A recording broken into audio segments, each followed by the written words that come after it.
Terima kasih, tentunya Anda masih bersama channel Bang Kumis Berbagi, media sorot desa Indonesia. Tuberkulosis atau lebih dikenal dengan sebutan TBC adalah penyakit menular yang disebabkan infeksi bakteri Mycobacterium yang menyerang paru-paru. Sebanyak 32.000 warga Kabupaten Pandeglang menderita penyakit TBC.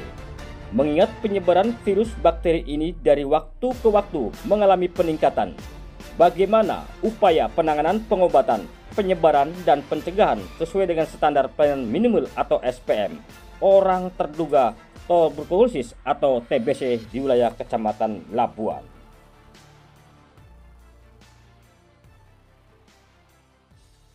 Terkait pelayanan kesehatan di tingkatan Puskesmas Labuan ini bagaimana, Bu?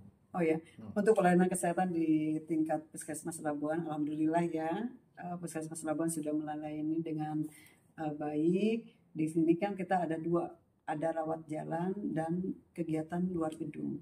Ya, untuk rawat jalan alurnya sudah sesuai dengan SOP yang ada.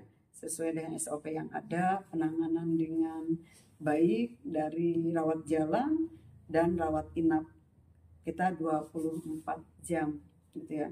Pelayanan BPJS digratiskan, yang umum ya kita harus sesuai dengan peraturan daerah yang sudah ditetapkan. Terus dengan adanya informasi tentang penyakit khusus TBC ini, bahwa ada peningkatan di Kabupaten Pandeglang. Untuk di Labuan sendiri, Bu? Ya, alhamdulillah untuk penanganan kasus TB di Puskesmas Labuan sudah berjalan dengan baik, dan bahkan kami di pengelola program untuk screeningnya itu kami juara pertama dalam penanganan screening di program ya, karena kami sudah melakukan screening di luar instansi. Jadi instansi masyarakat yang dikumpulkan terduga penyakit TBC itu kita tinggi gitu ya. Sudah dilakukan pemeriksaan, itu sudah kita lakukan. Nah, sementara ini kan musim penghujan kan sudah mulai berhenti nih.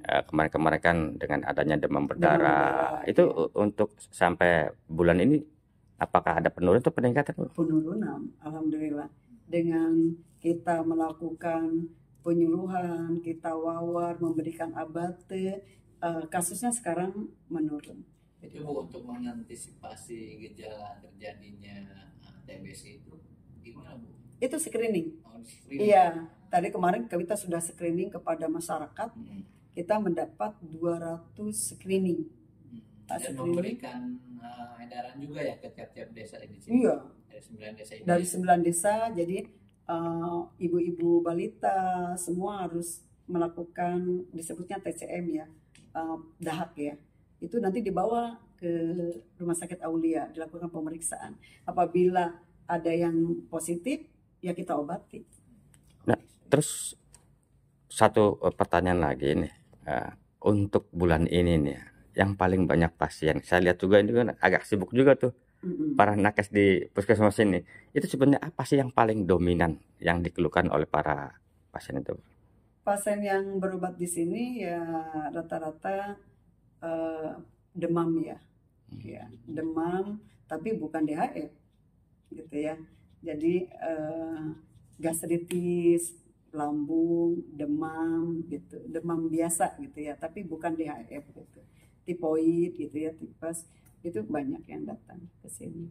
Mungkin satu tambahan lagi, Bu ya. Ini di luar itu mungkin satu pertanyaan yang ini kemarin-kemarin kan ada istilah cek kesehatan bagi paskibraka nih. Karena mereka juga kan perlu untuk dicek kesehatannya karena menyangkut paskibraka. Untuk pelayanannya bagaimana itu? Nah, alhamdulillah nih Bang Kumis support pemerintah daerah Kabupaten Pandeglang dan Dinas Kesehatan. Untuk seluruh anggota yang akan menyalonkan paskibraka itu tidak boleh dipungut biaya sedikit pun. Jadi karena dia kan akan berjuang nih di tanggal 17 Agustus kan, mau hari kemerdekaan kita. Jadi siswa-siswa kita gratiskan. Kurang lebih 100 orang yang kemarin daftar, administrasinya tidak bayar. Nah, kalau dengan terkait isu yang ya bukan rame sih, ada isu aja nih saya sampaikan Bang Mus melakukan hawar-hawar ya dari angin lah bahwa ini ada terjadi pungli terhadap pelaksana pilkada ke depan untuk masalah cek kesehatan itu bagaimana itu Bu? Oh, itu tidak ada pungli di kita. Kita sesuai dengan peraturan daerah Kabupaten Pandeglang.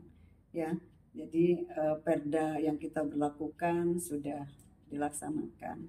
Dan itu ada support lagi dari pemerintah daerah Kabupaten Pandeglang dan Dinkes untuk biayanya sudah ada aturannya gitu, sesuai dengan SE. Sudah kita laksanakan dengan baik dan alhamdulillah tidak ada pungli apapun di Puskesmas Labuan. Tentang pasien yang terkena gejala TBC tersebut, Pak. Nah,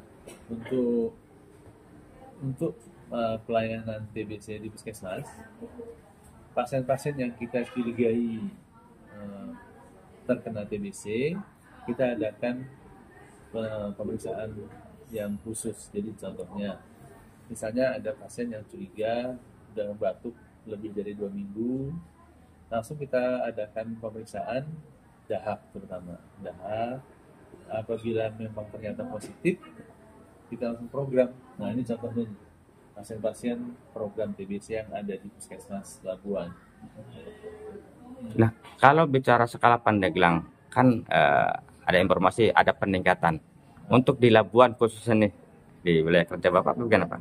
Nah, khusus untuk program TBC, kita punya inovasi untuk program TBC, namanya Sardadu.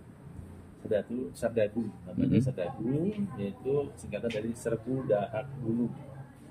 Jadi program ini untuk meningkatkan cakupan penyakit-penyakit TBC. Karena kan penyakit TBC itu adalah penyakit yang sangat menular, dia menular lewat udara. Untuk meningkatkan cakupan itu, kita semua pasien yang ada di klinik, yang ada di BP, yang dicurigai atau curigai masyarakat yang tingkat TB-nya tinggi, kita memeriksakan dahak semua pasien, semua orang. Jadi dahaknya kita periksa, kita screening namanya, kita screening. Setelah di screening, nanti kan terdapat cakupan. Jadi ntar jumlah pasiennya berapa, jumlah yang positif TBC berapa gitu. Nah, makin banyak cakupan yang kita dapatkan untuk TBC, berarti program TBC-nya berjalan. Karena sebenarnya penyakit TBC ini kan sangat, yang tadi saya bilang, sangat menular, sehingga nggak mungkin untuk saat ini di Labuan jumlah pasien TBC itu ada 58 orang yang kita tangani. Kalau secara statistik kayaknya masih jauh dari cakupan penyakit TBC, karena kalau dilihat dari persentase, harusnya dengan tingkat penyebaran dan penduduk penduduk di Kecamatan Labuan, harusnya kita bisa lebih dari 58 orang ini. Karena untuk memutus rantai penularan kan, jadi harusnya yang ada TBC langsung kita obati, Insya Allah nanti perlahan-lahan TBC-nya akan cepat penanganannya banyak. Iya. Itu Pak, dari tahun 2024 ini dari bulan apa sih Pak, masyarakat di Kecamatan Labuan yang terjangkit penyakit TBC? Udah dari udah lama. Itu Pak ada peningkatan atau penurunan ketimbang tahun 2023? Ada peningkatan di situ. Di 2024 ada peningkatan. Berarti kan kalau ada peningkatan, berarti teori tentang penularan TBC itu kan benar. Nah, selama ini kan berarti seperti gunung es. Kalau misalnya di satu puskesmas pasien TB-nya rendah, justru kita khawatir. Rata-rata ini Pak, pasien yang kena TBC ini khusus masyarakat wilayah Kecamatan Labuan itu ada dari luar gitu? Kalau untuk yang di Puskesmas Labuan, kita hanya menangani khusus masyarakat Labuan. Karena masing-masing puskesmas punya wilayah kerjanya. Dan itu biasa berapa lama sih Pak dari pertama dia terkena TBC sampai dia pulih kembali gitu? Kita ada program pengobatan TBC itu 6 bulan. Misalnya pengobatan TBC ini dipaket-paketkan gini, misalnya Pak Muhammad, satu paketnya 6 bulan. 6 bulan? Ya, 6 bulan. Nah, untuk biaya sendiri khusus untuk yang ngikutin program apakah gratis atau ada? Udah, gratis mulai dari pemeriksaan awal kita screening dahaknya, kita screening dahak itu udah gratis. Itu gratis. Dan nanti kalau misalnya dia hasilnya positif, gratis juga. Nah, untuk upaya pencegahannya sendiri, ya kan, ini kan penyembuhan, berarti kan pasien datang ke puskesmas. Untuk upaya pencegahannya sendiri, apa yang dilakukan oleh puskesmas, Bang? Alhamdulillah, Puskesmas Labuan pemegang programnya bersama lintas sektor, bersama program promkesnya, itu hampir setiap minggu kita melaksanakan penyuluhan tentang penyakit TBC, tentang bahayanya TBC, tentang begitu mudahnya pengobatan TBC, asal dilaksanakan dengan rutin ya. Nah, mungkin satu pertanyaan terakhir nih, apakah betul kalau yang ngikutin program contohnya berapa bulan? 6 bulan. 6 bulan tiba-tiba ada 1 bulan yang nggak berobat, apakah memang itu harus kembali ke nol secara ini? Itu kita lihat ininya, kita lihat keadaan pasiennya, kita periksa kembali lagi. Kalau misalnya nih dia udah berobat selama 4 bulan, tinggal 2 bulan lagi kan, 2 bulan lagi ternyata putus, datang lagi. Nah, kita periksa dari awal lagi nih. Kalau misalnya dahaknya ternyata masih ada kuman di dahaknya, kita ulang. Kalau ternyata dahaknya tidak ada kumannya, itu bisa kita lanjut dengan misalnya nih contohnya Pak Mamat nih, Pak Mamat sudah 4 bulan, setelah itu 4 bulan dia 1 bulan nggak berobat, kita ulang. Nah, Pak Mamat ini kita kategorikan sebagai pasien DO. Pasien DO itu pasien drop out, jadi pasien yang putus obat. Nah, kita perlakukan dia seperti awal. Kalau misalnya dia ada kumannya lagi, ya udah dari awal. Nah, terus untuk pencegahan tadi dikatakan bahwa TBC adalah penyakit yang paling mudah untuk menular. Sementara kan tidak bisa terhindari dari lingkungan keluarga. Ada cara yang efektif nggak sih agar tidak terjadi penularan yang seperti itu? Ya kalau misalnya pasien yang TBC, misalnya dia didiagnosa TBC, dia harus tahu bahwa dia sadar ya, si pasien itu sadar bahwa dia menderita penyakit TBC.